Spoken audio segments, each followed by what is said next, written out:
नमस्कार दोस्तों, स्वागत है चैनल के अंदर। और आज हम बात करने वाले हैं एक ऐसे पायलट प्रोजेक्ट की जिसको आज पूरे प्रदेश में लागू कर दिया गया है। जी हाँ, कुछ जिलों में पायलट प्रोजेक्ट की इस सफलता के बाद आज प्रदेश भर के सभी जिलों में साइबर तहसील 2.0 को लागू कर दिया गया है। तो साइबर तहसील 2.0 है क्या, ये साइबर तहसील 1.0 से किस तरीके से भिन्न है और इसमें किन किन अधिकारियों की भूमिका रहने वाली है, कैसे इसमें काम होगा, कितने दिनों में काम होगा, ये सारी बातें, सारी जानकारियां हम इस वीडियो में जानने वाले हैं। तो शुरू करते हैं आज का वीडियो। और शुरू करने से पहले आपसे रिक्वेस्ट है, हर बार की भांति कि यदि आपको कंटेंट अच्छा लगे, वीडियो अच्छा लगे तो उसको लाइक कीजिए। ऐसे ही कंटेंट और जानकारी यदि आपको चाहिए है तो चैनल को सब्सक्राइब कीजिए और यदि डाउट है तो कमेंट कीजिए। शुरू करते हैं आज का वीडियो। साइबर तहसील 2.0 की आवश्यकता क्यों पड़ी, ये जानने से पहले हम देख लेते हैं कि इसमें किन किन अधिकारियों की भूमिका रहने वाली है। तो देखिए दोस्तों, साइबर तहसील 2.0 में मुख्यतः 4 अधिकारियों की भूमिका इसमें रहने वाली है।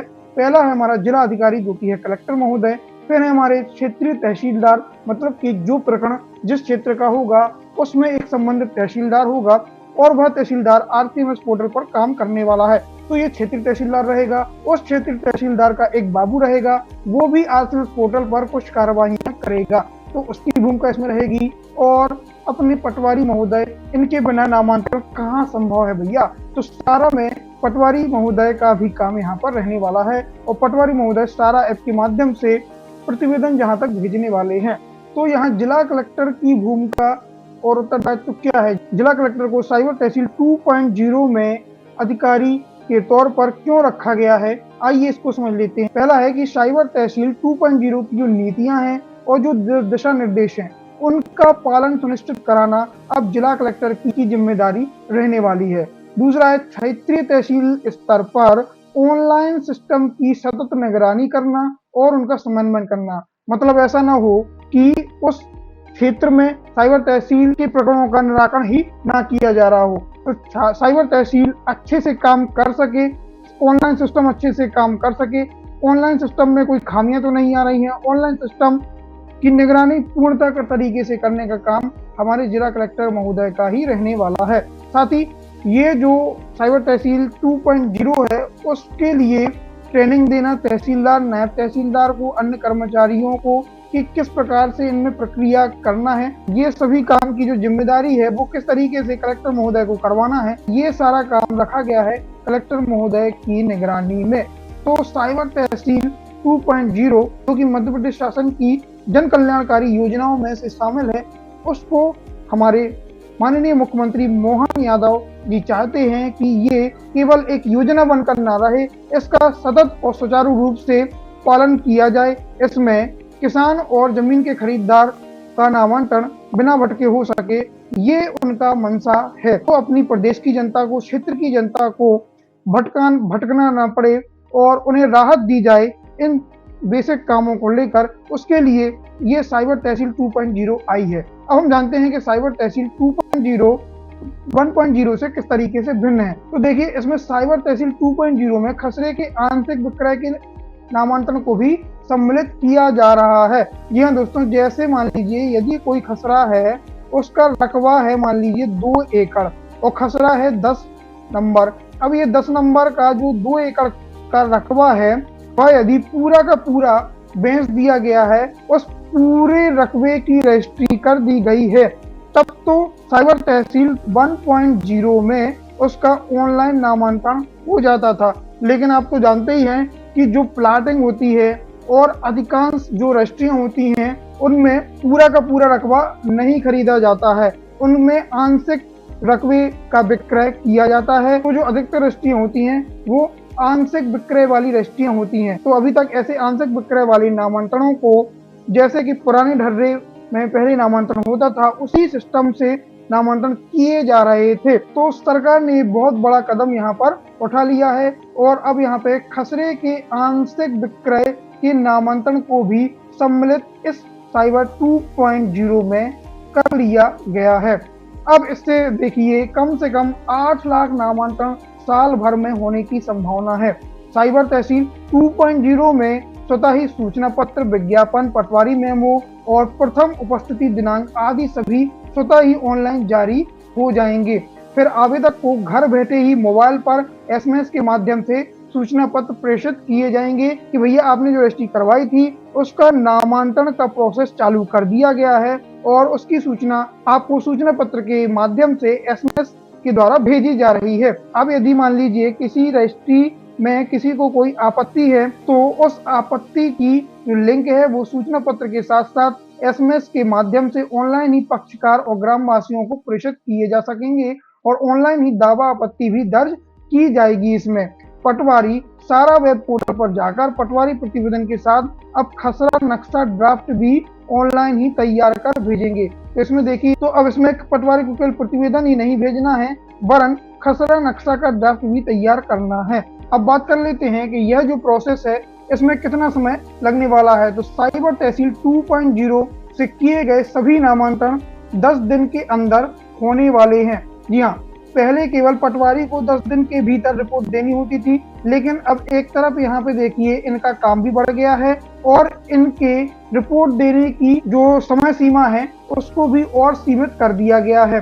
तहसीलदार और पटवारियों को सख्त निर्देश दिए गए हैं कि आपको जो भी प्रकरण आपके क्षेत्र में है उनका नामांकन 10 दिन के भीतर आपको करना ही पड़ेगा। तो दोस्तों यहाँ पे रजिस्ट्री होते ही आपका नामांकन लगभग 10 दिन के भीतर हो जाएगा, ऐसा साइबर तहसील 2.0 के माध्यम से दावा किया जा रहा है। लेकिन यदि आप इसको प्रैक्टिकली लें तो कम से कम 10 नहीं तो 20 दिन में तो नामांकन इसमें हो ही जाना चाहिए। साथ ही इसमें दोस्तों पटवारी का काम बढ़ गया है, क्योंकि अभी तक जो प्रतिवेदन भेजे जा रहे थे वो संपूर्ण रकबा के विक्रय पर प्रतिवेदन भेजे जा रहे थे। तो जब भी कोई भी खसरा का पूरा रकबा की रजिस्ट्री होती है तो उसमें अलग से बटांकन नहीं करना पड़ता है, ना ही उसमें किसी अलग से हिस्सा खोलने पड़ते हैं कि जो विक्रय किया गया रकबा है उसका हिस्सा किस तरफ है, कौन तरफ है।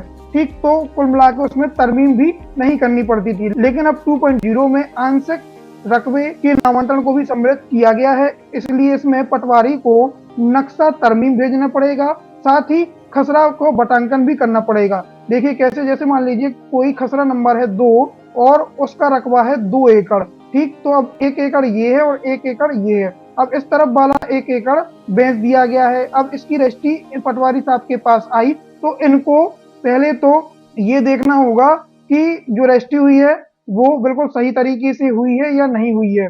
जैसा कि पहले साइबर तहसील 1.0 में उल्लेखित बिंदुओं पर प्रतिवेदन भेजा जाता था। साथ ही जो खसरा नंबर 2 है सब कुछ सही होने के बाद उसका बटांकन करेगा। एक खसरे का वो नाम देगा 2/1 और दूसरे खसरे को बनाएगा 2/2 और जितना रकबा की रजिस्ट्री हुई है, जैसे हमारे केस में उदाहरण में 1 एकड़ की रजिस्ट्री हुई है, बटांकन के साथ यहाँ पे उनका रकबा भी दर्ज करेगा और रकबा दर्ज करने के बाद वह एक नक्शा बनाएगा और उसमें यह शो करेगा कि जो विक्रय की गई रजिस्ट्री है उसका हिस्सा खेत में या खसरे में किस तरफ है, इस तरफ है या इस तरफ है, या ऐसा बटा हुआ है तो ऊपर है या नीचे है। तो जहां पर भी उसका हिस्सा होगा, ठीक, तो वो हिस्सा की तरमीम मतलब नक्शा तरमीम का प्रस्ताव बनाना पड़ेगा और बटांकन का प्रस्ताव उसको बनाना पड़ेगा और बाकी जो पूर्व बिंदुओं पर प्रतिवेदन है उन सभी बिंदुओं पर उसको अपना प्रतिवेदन भी देना पड़ेगा। तो यहाँ पर काम पटवारी जी का थोड़ा और बढ़ गया है। अब ये कितना प्रैक्टिकली संभव है ये थोड़ा भविष्य का समय है जो कि बताएगा। अब हम देख लेते हैं कि इसमें और कौन कौन से बदलाव होने वाले हैं आगे चलकर। तो एक बहुत बड़ा बदलाव दोस्तों इसमें होने वाला है और वह है फौती नामांतरण से संबंधित बदलाव। साइबर तहसील 2.0 में जो पोर्टल है उसको मृत्यु पंजीकरण विभाग के साथ लिंक किया जाएगा और जब भी किसी किसान की या जमीन मालिक की क्या होगी, मृत्यु हो जाएगी, तो मृत्यु पंजीकरण विभाग एक डेथ सर्टिफिकेट जारी करेगा। जैसे ही डेथ सर्टिफिकेट जारी होगा तो आरसीएमएस पोर्टल पर राजस्व विभाग को यह जानकारी पता लग जाएगी कि अमुक गांव का अमुक किसान या खातेदार मृत हो चुका है। इस योजना के अनुसार किसी भी खातेदार की मृत्यु होने पर ऑनलाइन जारी होने वाली मृत्यु प्रमाण पत्र जिसमें संबंधित का आधार क्रमांक भी पंजीकृत होता है, उसे जांचते हुए हमारा जो ये आरसीएमएस सिस्टम है वह तहसीलदार की आईडी पर नामांतरण के लिए रिक्वेस्ट भेज देगा। मतलब कि यदि किसी किसान की मृत्यु हो गई है तो जैसे ही मृत्यु पंजीकरण विभाग द्वारा डेथ सर्टिफिकेट जारी किया जाएगा तब संबंधित क्षेत्रीय तहसीलदार के साइबर तहसील 2.0 पोर्टल पर फौती नामांतरण की रिक्वेस्ट पहुंच जाएगी। फौती नामांतरण का प्रकरण स्वतः ही दर्ज हो जाएगा। तो ऐसे में फौती नामांतरण के लिए भी अब किसानों को भटकने की जरूरत नहीं पड़ेगी।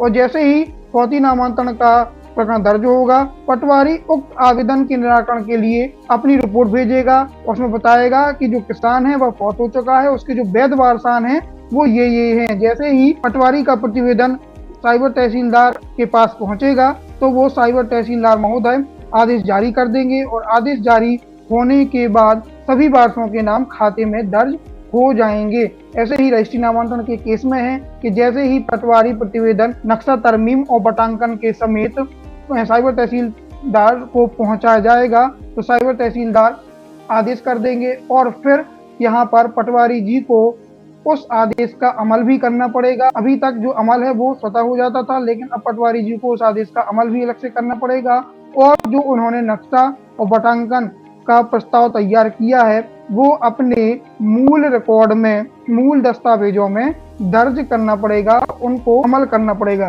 तो यह थी दोस्तों पूरी जानकारी साइबर तहसील 2.0 से संबंधित।